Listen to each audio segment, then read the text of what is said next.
فات صاحب top stories پہ آتے ہیں پہلے. بالکل ایسا لگ رہا ہے کہ پی ٹی آئی میں خانہ جنگی شروع ہو گئی ہے اور ختم ہی نہیں ہو رہی, اور ہم روزانہ کی بات کریں اور ہم روز یہ کہتے ہیں کہ جی آج ہو سکتا ہے کچھ کمی ہو جائے, لیکن اگلے دن ہم صبح اٹھتے ہیں تو مزید تیر چل رہے ہوتے ہیں, مزید بم جو ہیں وہ پھاڑے جا رہے ہوتے ہیں. تو یہ اکھاڑا جو ہے یہ گرم سے گرم ہوتا جا رہا ہے. تو کیا اتنا گرم ہو جائے گا کہ کوئی سرپرائز آ جائے گا؟ دیکھیں عمران خان صاحب نے تو خود کہہ دیا کہ جو ہے وہ گروپ بندی ہو رہی ہے, تو اب تو پیچھے کچھ رہے نہیں کہ اب دیکھنا یہ کہ کون سا گروپ ہے اور اس گروپ میں کتنے طاقتور لوگ ہیں, اور اب اس گروپ بندی کا ہو گیا کیا. لیکن یہ جتنا کچھ رپورٹ ہو رہا ہے اس حوالے سے کچھ پیپرز بھی لکھے جا رہے ہیں جو کہ سولوشن دے رہے ہیں. بڑا امپورٹنٹ ہے. دیکھیں آج ہم تھوڑا سا کانٹیکسٹ بھی دیں گے کہ پاکستانی سیاست میں ایک تو ڈے ٹو ڈے جو ہے ہلچل مچ رہی ہے اور جو یہ آپس میں دست و گریباں سارے ہوتے ہیں, لیکن اس کے پیچھے کچھ لارجر ٹرینڈز بھی ہیں. وہ ٹرینڈز کیا ہیں ذرا اس پہ آج بات کرتے ہیں. تو باقاعدہ شروع کرتے ہیں.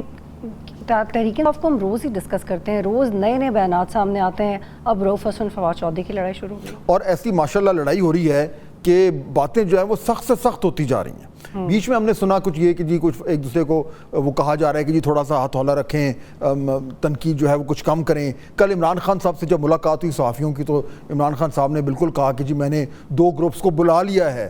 وہ 2 گروپس ہیں وہ کون ہیں, ان میں کون کون شامل ہے وہ تو پتہ چلے گا, اور جمعرات کو میٹنگ ہے تو پھر اندازہ ہوگا کہ کیا ہے. لیکن اس سے یہ تو کلیئر ہو گیا کہ معاملات ایک بڑے سیریس ہو گئے. اچھا اب اگر عمران خان صاحب نے بطول اس کا نوٹس لے لیا ہے تو میں تو سمجھ رہا تھا کہ شاید تھوڑی سی کچھ نہیں تو کوئی فائر بندی ہو. سیز فائر نہیں ہوتا ہے ایل او سی پہ جو کہتے ہیں کہ تھوڑا سا سیز فائر کر لیں, تو یہ جو ایل او سی ہے اس پہ سیز فائر نہیں ہو رہا, اور اس پہ اب اور الزامات اور بڑھنے شروع ہو گئے. مثلاً اب رؤف حسن صاحب پہ جو فواد چودھری صاحب ہیں وہ تو روزانہ کی بنیاد پہ حملہ کر رہے ہیں اور بڑی سخت باتیں کر رہے ہیں, یعنی وہ کوئی لگی لپٹی تو ہے نہیں. میں دیکھ رہا تھا کہ رؤف حسن صاحب بھی پہلے تھوڑا سا نا کچھ اپنے آپ کو ریسٹرین کر رہے تھے کہ مجھے یہ بات نہیں کرنی.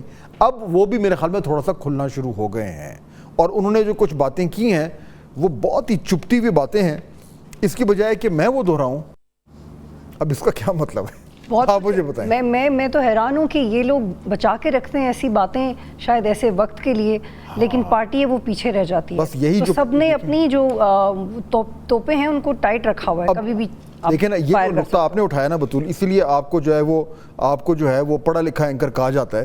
وہ کیونکہ نقطہ یہی ہے کہ بھائی اگر آپ کو یہ یعنی ان کا انفلوئنس کیا ہے کہ کرپشن ہو رہی تھی, یہی کہہ رہے ہیں نا میرے خیال میں. پہلے کیوں نہیں بتایا؟ تو بھائی اگر کرپشن ہو رہی تھی اور وہ کہہ رہے میں ادھر ہی بیٹھا پاک دامن وہ حکومت تھی جو کرپشن کے خلاف جہاد کر رہی تھی, تو آپ تب کیوں نہیں بولے؟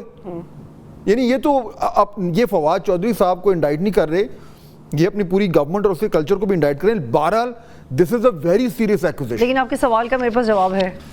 رؤف حسن نے کہا ہے کہ لیکن میں نہیں چاہتا تھا کہ ان چیزوں کو سامنے لاؤں. دیکھیں نا پھر کرپشن اگر کرپشن ہو رہی ہے آپ کے خیال میں مبینہ طور پر, ہمیں نہیں پتا, یہ ان کا الزام ہے, اور اس پہ وہ یہ بھی کہہ رہے ہیں کہ جی میں خاموش تھا, تو پھر یہ بھی تو بہت سارے سوال اٹھاتا ہے نا. پھر اور کتنی کیا پھر فرق ہوگی کے اوپر بھی لوگ خاموش تھے, پھر کیا جو دیگر جو الزامات لگتے ہیں اس میں بھی لوگ خاموش تھے. تو خاموشی اگر رکھنی ہے تو پھر وہ اس کرپشن. اور جب یہ ایسے پی ایم تھے تو پرائم منسٹر کے قریب تھے, تو کیوں نہیں بتایا کہ پی ٹی وی میں یہ سب ہو رہا ہے؟ اگر یہ ہو رہا ہے تو اگین ہم بار بار کہتے ہیں کہ ہمیں نہیں پتا, یہ تو رؤف حسن صاحب بات کر رہے ہیں. اچھا پھر فواد چودھری صاحب کا دوسرا جو ایلیمنٹ ہے وہ بار بار یہ کہہ رہے ہیں کہ جی کیونکہ یہ وہ لوگ جو آرام و آسائش کی زندگی گزارتے رہے, جن کو نہ جیلیں کاٹنی پڑیں, نہ ان کے اوپر ان کو تشدد سہنا پڑا, وہ آج کس منہ سے جو ہے وہ بات کر رہے ہیں کہ جی وہ پارٹی کے زبردست ہیں. تو اس پہ فواد چودھری کے اس پہ کہ جی میں نے تو بڑی مشکلیں جھیلی ہیں, اس پہ بھی جو ہے رؤف حسن صاحب نے کچھ بیانات جڑ دیے. یعنی یہ دوسرا الزام بھی آ گیا ہے کہ یہ جو کہہ رہے ہیں کہ جی ہمارے ساتھ ہم نے بڑی مشکلیں کاٹی ہیں, تشدد ہوا, یہ بھی کہانی نہیں ہے. بہرحال اب جو کچھ بھی ہے بطول یہ ساری چیزیں کھل کے سامنے آ رہی ہیں. ایک تو یہ بات, لیکن رؤف حسن ساؤنڈ ایسے کر رہے ہیں کہ ایسے پی ایم بھی رہے ہیں اور کسی کے ایم ایس بھی رہے ہیں, جیسے کہہ رہے ہیں کہ میں یہ بھی بتا دوں گا کہ جیل کی کیا. ہاں وہ چلیں وہ دیکھتے ہیں اب یہاں کے کیا ڈیٹیل نکلتی ہیں. اور actually for the sake of transparency اچھی بات ہے. اچھا لیکن people have a right to know. بھائی اگر یہ سارا کچھ ہے تو بتائیں نا تاکہ ساری چیزیں کھلیں. اچھا ایک تو یہ نقطہ ہے, اس پہ بطول ہم تھوڑا بات کریں گے. لیکن دوسرا جو ایک اور اہم پہلو ہے جس پہ میرے خیال میں ہمیں بات کرنی چاہیے, وہ یہ ہے کہ یہ جو پاکستان کی سیاست میں ایک مارا ماری چل رہی ہے, ٹھیک ہے, فارم 45 فارم 47 کی کہانیاں چل رہی ہیں, کس طریقے سے جو ہے اسٹیبلشمنٹ کا رول کیا ہے. اب پی ایم ایل این جو ہے وہ اس کی کیا مشکلات ہیں, اور پی ٹی آئی جو ہے وہ کس طریقے سے جو اپنے موقع پہ ڈٹی ہوئی ہے. اب یہ تو ایک تو ڈے ٹو ڈے پالیٹکس ہے, لیکن ایک ہے اس کے پیچھے ایک ڈیپر انالیسس, اور وہ ڈیپر انالیسس جو ہے وہ اب آہستہ آہستہ جو ہے اس پہ لٹریچر آنا شروع ہو گیا ہے.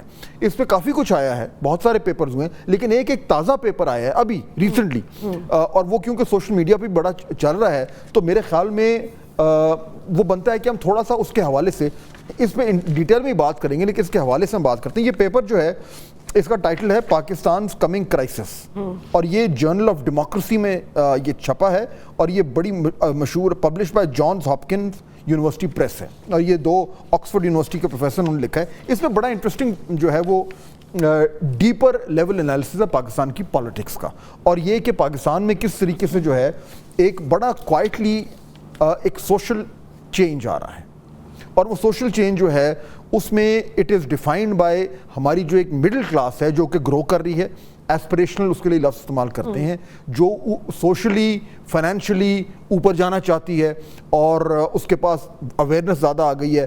نمبرز تو ہماری مڈل کلاس کے بہت زیادہ ہیں, تو ایک مڈل کلاس ہے, اس کی وجہ سے جو ایک روایتی جو ہمارا ایک سوسائٹی کا سٹرکچر ہے وہ بریک ڈاؤن کر رہا ہے, جو کہ ریفلیکٹ کر رہا ہے ووٹنگ میں. یعنی پہلے جو ایک روایتی انداز میں جو ووٹنگ ہوتی تھی بطول کہ اس میں جو کا بڑا رول ہوتا تھا, اور وہ اپنی دھڑے کے ذریعے, برادری کے ذریعے جو ہے وہ اپنی ووٹ کی پاور کو استعمال کرتا تھا, اور جس نے بھی الیکشنز میں تھوڑا سا انفلوئنس استعمال کرنا تھا, چاہے وہ اسٹیبلشمنٹ ہو چاہے وہ کوئی اور ہو, ان کے لیے بڑی آسانی ہوتی تھی کہ یہ جو ہر حلقے کے جو بڑے لوگ ہیں ان کو پکڑ کے ادھر سے ادھر کر دو, ادھر سے ادھر کر دو, تو وہ ووٹ ان کے ساتھ گھومتا تھا. یہ سارا اب بریک ڈاؤن ہو رہا ہے کیونکہ ایک یوتھ ایکسپلوژن ہوا ہے پاکستان میں. We are one of the youngest populations in the country. اور دوسرا کیا ہوا ہے کہ ایک اکنامک کرائسس جو آیا ہے اس سے بہت زیادہ جو ہے وہ ایک ہلچل مچی ہے, اور پروٹیسٹ ایک طریقے سے لوگوں نے کیا ہے. اور اس کے ساتھ ساتھ جو سب سے بڑی چیز ہے ڈیجیٹل اینڈ سوشل میڈیا. اچھا, اب لوگ مثال کے طور پر جو پرانی جماعتیں نا, پی ایم ایل این ہو گئی, پیپلز پارٹی, وہ کہتے ہیں جی سوشل میڈیا پہ جب ان کی ٹھکائی ہوتی ہے, ان کو مار پڑتی ہے پی ٹی آئی سے, تو وہ کہتے ہیں کہ ان کو جو ہماری سوشل میڈیا ٹیم اچھی نہیں ہے, یا ہمیں کو بہتر لوگ لا کے اور سوشل میڈیا اسٹریٹجی بہتر کرنی ہے, کوئی 10 بندے ادھر بٹھا لو, کوئی 50 بندے ادھر بٹھا لو, تھوڑا بجٹ دے کر اور سمجھو کہ ہم سوشل میڈیا پہ یا ڈیجیٹل لینڈسکیپ پہ ہم بھی مقابلہ کر پائیں گے پی ٹی آئی کا. Actually that's missing the point. Point social media teams کا نہیں ہے, پوائنٹ یہ کہ آپ نے سمجھنا ہے کہ آپ کے معاشرے میں ایک چینج کیا آیا ہے. یوتھ کے لیے بطول ڈیجیٹل میڈیا جو ہے وہ ان کا روزی روٹی ہے, وہ اس میں ان کی آنکھ کھلی ہے. تو کیا ہم یہ سمجھ سکتے ہیں جو کہ اب تک آپ نے کہا ہے کہ جو پاور بروکر ہے پاکستان میں وہ چینج ہو گیا ہے؟ پاور بروکر چینج نہیں ہو رہا. پاور بروکر جن چیزوں پہ ڈیپینڈ کرتا تھا اپنی پاور کو ایکسرسائز کرنے کے لیے, وہ چینج ہو رہی ہیں. پاور بروکر کے نیچے کے پیروں کے نیچے زمین چینج ہو رہی ہے, معاشرہ چینج ہو رہا ہے, اور پاور بروکرز کو سمجھ نہیں آ رہا کہ وہ معاشرہ چینج ہو رہا ہے.